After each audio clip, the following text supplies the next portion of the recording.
Hello everyone, welcome to Succeed IAS. My name is Amit Dubey and let's start with the daily current affairs for geography optionals. अब कोई भी article start करने के पहले we will divide it into 3 parts. That is first कि important क्या है article के अंदर, second how it is related to your geography optional syllabus, and third आपको ये इन्फॉर्मेशन एग्जाम में कैसे यूज करना है.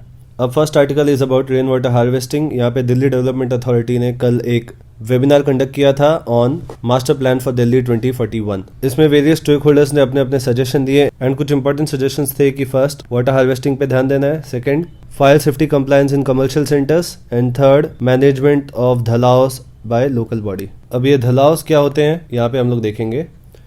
ये आप लोगों ने देखा होगा दिल्ली में वेस्ट डिस्पोजल का ये एक टेक्निक होता है जिसमें ये इसको धलाव बोलते हैं. ये जो 3 वर्ल्ड स्ट्रक्चर है आगे से ओपन है, इसको धलाव बोलते हैं. यहाँ पे कचरा फेंका जाता है एंड लोकल बॉडी बाद में आके इसको कलेक्ट कर लेती है. बट जब कलेक्शन लेट हो जाता है एंड ये गार्बेज बाहर स्पिल ओवर हो जाता है एंड हेंस की वजह से बहुत सारे हेल्थ रिलेटेड प्रॉब्लम्स, पॉल्यूशन के प्रॉब्लम्स ऑकर होते हैं. तो इसको मैनेजमेंट के लिए भी सजेशन दिए गए हैं. ना अगर आपको कल का वीडियो याद है तो हमने वहाँ पे मास्टर प्लान फॉर दिल्ली 2041 के बारे में डिस्कस किया था कि इसमें आपको क्या चीज़ें ध्यान देनी है. कल मैंने आपको बताया था कि इसमें इंपॉर्टेंट क्या है. First is regional rapid transit system and second is transit oriented development. ये दोनों पे आपको बहुत ज्यादा फोकस करना है क्योंकि ये मास्टर प्लान फॉर दिल्ली अगले 3-4 साल न्यूज में रहने वाला है. And regional rapid transit system का कल मैंने आपको एक एग्जाम्पल बताया, Delhi Meerut regional rapid transit system, and transit oriented development का एग्जाम्पल था कड़कड़ डूमा ट्रांजिट ओरिएंटेड डेवलपमेंट. ये दोनों एग्जाम्पल्स आपके लिए इंपॉर्टेंट है. इनके ऊपर थोड़ा होमवर्क करो एंड इनको अपने नोट्स में ऐड करो. एंड मैं आपको एक जिस्ट दे देता हूँ कि regional rapid transit system and transit oriented development क्या होता है. रीजनल रैपिड ट्रांजिट सिस्टम का क्या होता है कि इसमें जो मेजर आपका रेलवे स्टेशन है या मेजर मेट्रो स्टेशन है उसके विसिनिटी में ही आपका बस टर्मिनल होगा, उसके विसिनिटी में ही आपका दूसरा पब्लिक ट्रांसपोर्ट के जो भी आपको इंपॉर्टेंट टर्मिनल्स होंगे सब उसके विसिनिटी में ही लोकेटेड होंगे. इससे क्या होगा कि आप पब्लिक को डिस्करेज करोगे प्राइवेट ट्रांसपोर्ट यूज करने के लिए, प्राइवेट व्हीकल्स यूज करने के लिए. जब उसके विसिनिटी में ही आपके बस टर्मिनल होंगे, मेन रेलवे स्टेशन होगा, मेट्रो स्टेशन होगा, तो बहुत ज्यादा चांसेस है कि अच्छी कनेक्टिविटी होने की वजह से वो अपने प्राइवेट व्हीकल्स के से ट्रैवल नहीं करेंगे. सिमिलरली ट्रांजिट ओरिएंटेड डेवलपमेंट में क्या है, गवर्नमेंट ये ट्राई कर रही है कि कोई भी मेजर ट्रांसपोर्ट सिस्टम है, चाहे वो आपका बस टर्मिनल हो या आपका रेलवे टर्मिनल हो या मेट्रो टर्मिनल हो, वहां से ऑलमोस्ट 800 मीटर्स के अंदर ही आपके हॉस्पिटल्स होंगे, स्कूल्स होंगे, मॉल्स होंगे, रेसिडेंशियल कॉम्प्लेक्सेस होंगे, जितने भी पब्लिक की डे टू डे यूजेस की चीजें होती हैं वो सारी 800 to 1 किलोमीटर के अंदर होगा. सिमिलरली यहाँ पे भी एक टर्मिनल बनेगा, ये चाहे बस टर्मिनल हो या रेलवे टर्मिनल हो, मेट्रो टर्मिनल हो, इसके भी 800 to 1 किलोमीटर के अंदर ही सारे इंपॉर्टेंट चीजें होंगे. वापस यहाँ पे गवर्नमेंट का फोकस है टू डिस्करेज प्राइवेट ट्रांसपोर्ट. यहाँ पे गवर्नमेंट ये भी ट्राई कर रही है कि मैक्सिमम चीजें वॉकेबल डिस्टेंस में हो एंड यहाँ पे बाइसाइकिल्स को प्रमोट किया जाएगा. हर अलग अलग सिटी का अपना कंसेप्ट होता है ट्रांजिट ओरिएंटेड डेवलपमेंट का. मेजर थियरी यही है कि पब्लिक को प्राइवेट ट्रांसपोर्ट यूज करने से डिस्करेज करना है एंड पब्लिक ट्रांसपोर्ट के लिए एंकरेज करना है. ऐसे ही अगर हर मेजर टर्मिनल्स के 800 या 1 किलोमीटर के अंदर ही उनकी सारे ज़रूरत की चीज़ें होंगी तो वो प्राइवेट व्हीकल कम यूज़ करेंगे. तो regional rapid transit system and transit oriented development में ये डिफरेंस है कि ट्रांजिट ओरिएंटेड डेवलपमेंट में बस टर्मिनल हो सकता है, मेट्रो टर्मिनल हो सकता है, रेलवे टर्मिनल हो सकता है. रीजनल रैपिड ट्रांजिट सिस्टम में ये मेट्रो या रेल टर्मिनल ही है, मतलब ये रेलवे से कनेक्टेड है. दूसरा, इस आर्टिकल में ये लोग रेन वाटर हार्वेस्टिंग सिस्टम के बारे में बात कर रहे हैं. तो ये आपके रेन वाटर हार्वेस्टिंग सिस्टम के डिफरेंट टेक्निक्स हैं. एक थ्रू वाटरशेड मैनेजमेंट, दूसरा through lakes, then through recharge wells and service wells. ये डायग्राम आपके एनसीईआरटी में है, वहां से इस डायग्राम को ले सकते हो या यहाँ से स्क्रीनशॉट ले सकते हो. अब रेन वाटर हार्वेस्टिंग आपके सिलेबस का ज्योग्राफी ऑप्शनल पेपर 2 में इंपॉर्टेंट पार्ट है. वहाँ पे surface and ground water mentioned है, वाटरशेड मैनेजमेंट मेंशन्ड है and command area development programme mentioned है. तो रेन वाटर हार्वेस्टिंग पे अपने नोट्स को एनरिच करो एंड नोट्स तैयार करो इस टॉपिक पे, एंड साथ में मास्टर प्लान फॉर दिल्ली को डिटेल में स्टडी करो. अब नेक्स्ट आर्टिकल फिर से water sharing dispute between 2 states. कौन से आंध्र प्रदेश एंड तेलंगाना. कल हमने देखा था water sharing dispute between Delhi and Haryana. अब आंध्र प्रदेश और तेलंगाना में वाटर शेयरिंग को लेके इशू है. कौन से रिवर को लेके? It is Krishna river. अब कृष्णा रिवर का क्या हो रहा है कि तेलंगाना वाटर को हाइडल पावर प्रोजेक्ट्स के लिए यूज कर रहा है एंड यहाँ पे Andhra Pradesh lower riparian state है एंड दे आर क्लेमिंग कि उनके लोगों को लेजिटिमेट शेयर कृष्णा वाटर का नहीं मिल रहा है for drinking and irrigation purpose. And maximum matters में आप देखोगे कि जो लोअर रिपेरियन स्टेट होता है, जैसे यहाँ पे आंध्र प्रदेश, दिल्ली हरियाणा वाले इशू में दिल्ली लोअर रिपेरियन स्टेट है. इवन इंटरनेशनली जो आपका तीस्ता रिवर है वहाँ पर बांग्लादेश हमेशा कंप्लेन करता है क्योंकि वहाँ पे वो लोअर रिपेरियन कंट्री है. अब आपके सिलेबस में ये मैप मार्किंग लोकेशन के लिए बहुत इंपॉर्टेंट है कृष्णा रिवर। सी ये यहाँ पे कृष्णा रिवर है एंड मैप मार्किंग में आपको एक इंपॉर्टेंट चीज़ें ध्यान देनी है। जब भी आप कोई रिवर को डिमार्केट कर रहे हो आपको उसके फ्लो का डायरेक्शन भी मेंशन करना है। फॉर एग्जांपल जब आप ये ऐसे कृष्णा रिवर बनाओगे आपको ऐसे एरो देना है उसके फ्लो का डायरेक्शन देते हुए, और आपको लेबलिंग ऐसे करना है रिवर कृष्णा। ये कुछ बेसिक प्रिंसिपल्स होते हैं मैप मार्किंग में। ये जैसे कभी भी आप कोई माउंटेन पीक को डिमार्केट कर रहे हो तो ऐसे करना है, आपको एक छोटा ट्रायंगल बनाना है एंड फिर यहाँ पे लिखना है माउंट आबू, माउंट जो भी है, ठीक है।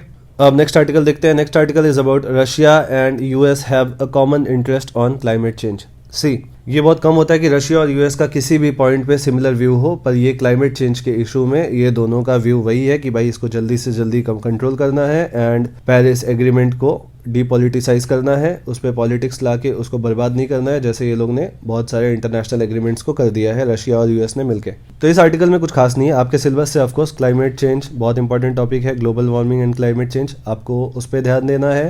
एंड क्लाइमेट चेंज एक ऐसा टॉपिक है जिसमें आपको रटना है बहुत सारे फैक्ट्स, क्योंकि यहाँ पे फैक्ट्स बहुत इंपॉर्टेंट है, चाहे वो सी लेवल चेंजेस को लेके हों, आपको वैल्यूज़ के साथ कि कितना सेंटीमीटर बढ़ सकता है, कितने ईयर तक बढ़ सकता है, जो भी एस्टिमेट आते हैं यूएन के या कोई भी एनवायरमेंटल मैगजीन के, ज्योग्राफी एनयू के हों, चाहे डाउन टू अर्थ के हों, आपको इसमें बहुत सारे फैक्ट्स, बहुत सारे फिगर्स एंड बहुत सारे केस स्टडीज़ एंड एग्जाम्पल्स, उनको अच्छे से लिखने का यही मेथड है कि अपने आपके फैक्ट्स एकदम करेक्ट हों, फिगर्स एक बहुत ज़्यादा हों, हर छोटे चीज़ को आप डायग्रामेटिकली एक्सप्लेन करो। अब मैंने आपको कुछ केस स्टडीज़ बताए थे पिछले लेक्चर्स में कि क्लाइमेट चेंज के लिए एक बहुत अच्छा केस स्टडी है अबाउट अमेजन फॉरेस्ट फायर। इसका एक केस स्टडी तैयार कर लो, शायद 2019 में हुआ था ये। दूसरा मैंने शायद परसों के लेक्चर में आपको बताया था ये कि वेस्टर्न पार्ट जो है आपके नॉर्थ अमेरिका का, यहाँ पे हीट वेव का सीवियर कंडीशंस डेवलप हो चुके हैं, बहुत लोगों की डेथ हो चुकी है।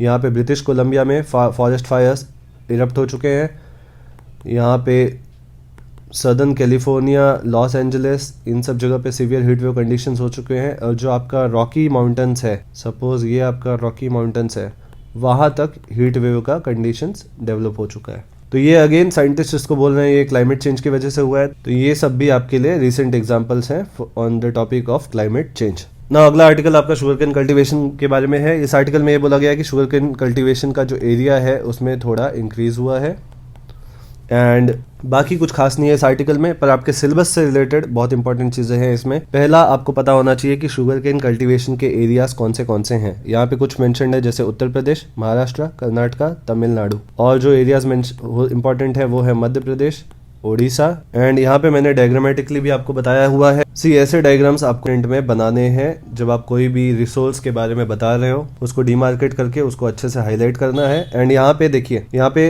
500 से 1500 लाख टन्स जो है मेट्रिक टन्स, इनको अलग कलर में डिमार्केट किया है, इसको अलग, इसको अलग। एग्जाम्स में आपको इसको ही सिंप्लीफाई करना है, आप इतना फिगर्स नहीं याद रख सकते। ये तो सिर्फ शुगर केन अभी एक है, आपके पास हजारों रिसोर्सेस हैं, तो आप सबको ऐसे फिगर्स के साथ याद नहीं रख सकते। आपको हर डायग्राम को सिंप्लीफाई करना है इन 3 पार्ट्स। पहला है high, second medium and third लो। आपको ऐसे डिमार्केट करना है। जैसे यहाँ पे जो हाई प्रोडक्शन के रीजन्स हैं उनको आपको ऐसे डिमार्केट करना है, हाई,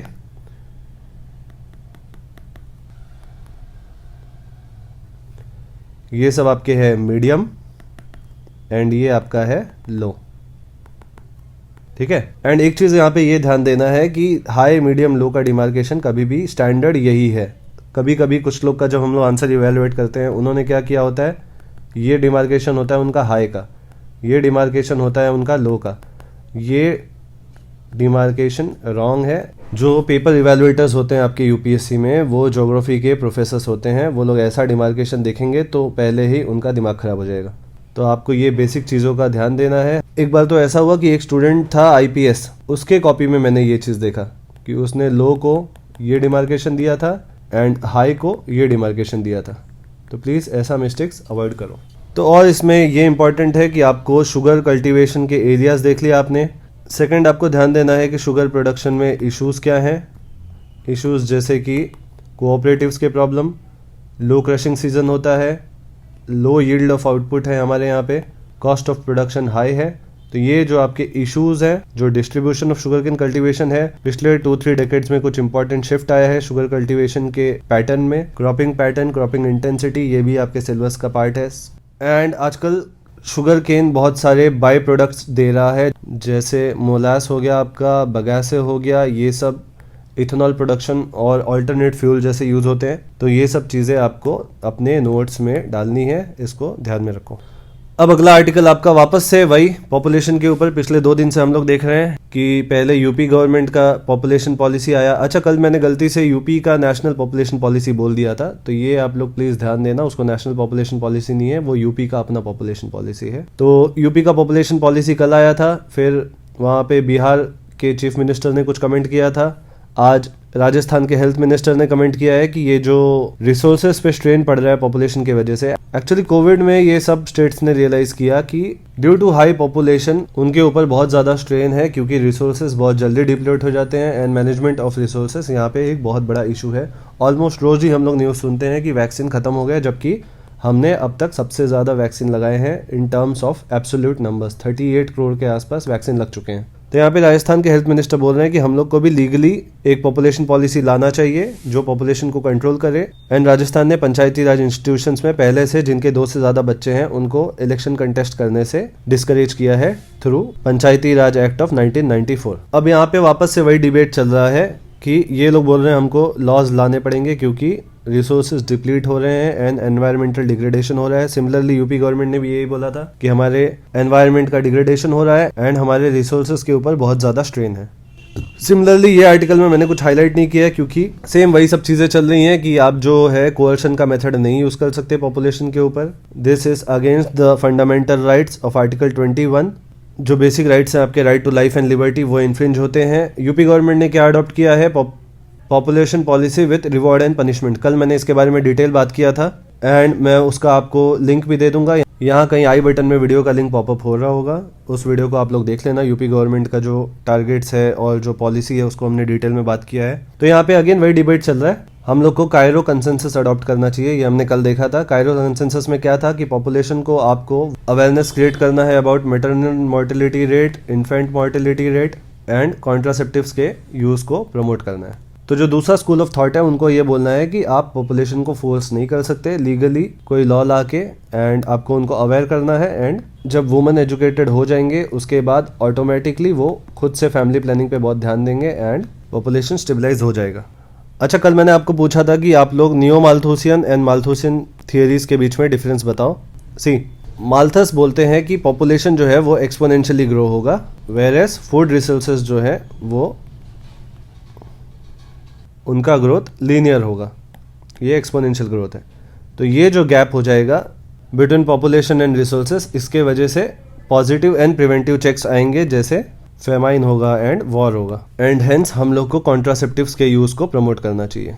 ये माल्थस ने बोला था। नियो माल्थुसियन जो है उसी थियरी को थोड़ा डिफरेंट तरीके से देखते हैं। इनका भी सेम है कि पॉपुलेशन एक्सपोनेंशियली ग्रो हो रहा है, लेकिन इनका कंसर्न यहाँ पे फूड रिसोर्सेज को छोड़ के इनका कंसर्न है about environmental degradation and resource depletion. And hence UP government का जो पॉलिसी ये है उसको हम लोग नियो माल्थुसियन बोलते हैं, क्योंकि यूपी गवर्नमेंट ने भी यही रीजन साइट किए हैं कि एनवायरमेंटल डिग्रेडेशन हो रहा है, रिसोर्स डिप्लीशन हो रहा है, इकोलॉजी हमारी सस्टेन नहीं कर पाएगी इतने पॉपुलेशन को। तो ये बेसिक डिफरेंस है between Malthus and neo Malthus. And neo Malthus का टॉपिक आपके सिलेबस में डायरेक्टली नियो माल्थस मेंशन नहीं है, ये लिमिट्स टू ग्रोथ नाम से आपके सिलेबस में मेंशन है।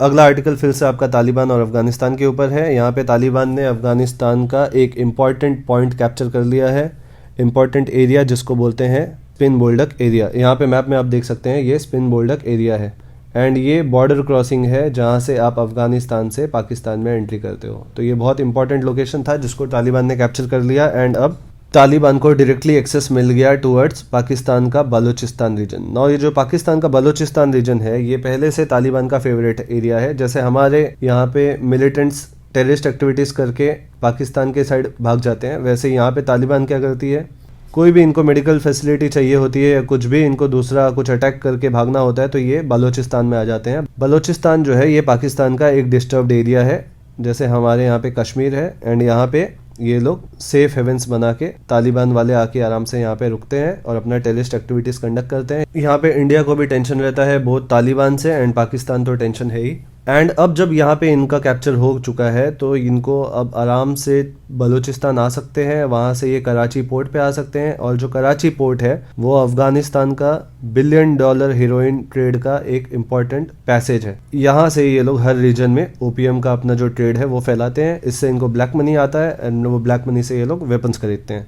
अगर आप लोगों को याद है तो 2 या 3 दिन पहले हमने अफगानिस्तान को डिटेल में डिस्कस किया था, जहां पे मैंने आपको अफगान, ईरान और पाकिस्तान के बीच में जो गोल्डन क्रिसेंट बनता है उसके बारे में आपको डिटेल बताया था। उस वीडियो का लिंक भी मैं यहाँ पे डाल दूंगा ऊपर आई बटन में, उसको भी एक बार जरूर देख लेना, बहुत इंपॉर्टेंट वीडियो है। उस वीडियो में मैंने डिटेल में बताया कि कैसे ये टॉपिक आपके सिलेबस से रिलेटेड है पेपर 2 के, जिसमें जियोपॉलिटिक्स को मैंने डिस्कस किया है डिटेल में। नाउ नेक्स्ट लेक्चर वापस से आपके जियोपॉलिटिक्स के ऊपर। यहाँ पे एलएसी का जो डिस्प्यूट चल रहा है बिटवीन इंडिया एंड चाइना, उस पे ही कुछ खास अपडेट नहीं है, बस पुराने ही न्यूज़ है सब। खाली ये है कि शंघाई कोऑपरेशन ऑर्गेनाइजेशन इसके मीटिंग में फिलहाल इंडिया और चाइना दोनों के external affairs and foreign affairs minister मिले हैं एंड ये लोग ने एलओसी पे कुछ स्टेटमेंट्स दिए हैं। ये न्यूज़ आपके लिए इंपॉर्टेंट तो है ही, क्योंकि ये आपका नेबरिंग कंट्री है and India and it's neighbours, ये आपका इंपॉर्टेंट है टॉपिक पेपर 2 में। पर ये आपके पेपर 2 में मैप मार्किंग लोकेशंस के लिए भी बहुत ज़्यादा इंपॉर्टेंट होने वाला है, क्योंकि पिछले 2 साल से एलएसी के पास जितने भी लोकेशंस हैं वो सारे बहुत ज़्यादा न्यूज़ में है। For example Galwan, Gogra, hot spring, Depsang, Demchok, Pangong lake, ये जो 6-7 लोकेशन है इनको आपको डिटेल में देखना है। एंड इसमें से 4-5 लोकेशन तो मैंने मंथली मैगजीन में आपके साथ डिस्कस किया था, जो मंथली मैगजीन वाला वीडियो है मार्च 21 का, उसको आप लोग जरूर जाके देखो, उसका भी लिंक मैं यहाँ पे डाल दूंगा, उसको भी जाके देख लेना। उसमें मैंने गोगरा, हॉट स्प्रिंग, धेमचोक, देस्पांग, गालवान इन लोकेशंस को डिस्कस किया है एंड आपको मैंने एक तरीका भी बताया कि कैसे आप सिमिलर डिस्क्रिप्शन लिख सकते हैं सबके लिए, क्योंकि ये सारे लोकेशंस जनरली हिली टेरियन में प्लेन एरिया है जहाँ पे camping and tank manoeuvres possible है, इसलिए ये लोकेशंस इंपॉर्टेंट है। तो वो वाले वीडियो में आपको इनका डिस्क्रिप्शन में मिल जाएगा, इनको सबको नोट डाउन कर लो। एंड जितने भी मैप मार्किंग के लोकेशंस मैं आपको ये डेली करंट अफेयर्स में बताता हूँ, इनको एक अलग से सेक्शन बनाओ अपने नोट्स में मैप मार्किंग लोकेशंस के, इनको डालते जाओ। जब भी एग्जाम होगा 2021 का या 22 का, हम लोग देखेंगे कितने लोकेशंस आपके रोज के करंट अफेयर्स से मैच हो गए। माय एस्टिमेट इज कि 70% लोकेशंस, दैट मीन्स 10 में से अराउंड 6 से 7 लोकेशन आपके करंट अफेयर्स से ही होंगे, एंड 7 लोकेशन का मतलब है 20 में से 14 मार्क्स, एंड तब आपको इसका इंपॉर्टेंस समझेगा जो मैं अभी बोल रहा हूँ। एंड जिन लोगों को ये न्यूज़ आर्टिकल एक बार रेफर करना है वो टेलीग्राम चैनल से इसको डाउनलोड कर सकते हैं, मैं वहाँ पे इसको अभी अपलोड कर दूंगा थोड़ी देर में। एंड जिन्होंने ज्वाइन नहीं किया है उनके लिए लिंक डिस्क्रिप्शन में है। टेलीग्राम चैनल है succeed IAS official. So that's it for the day, goodbye, take care.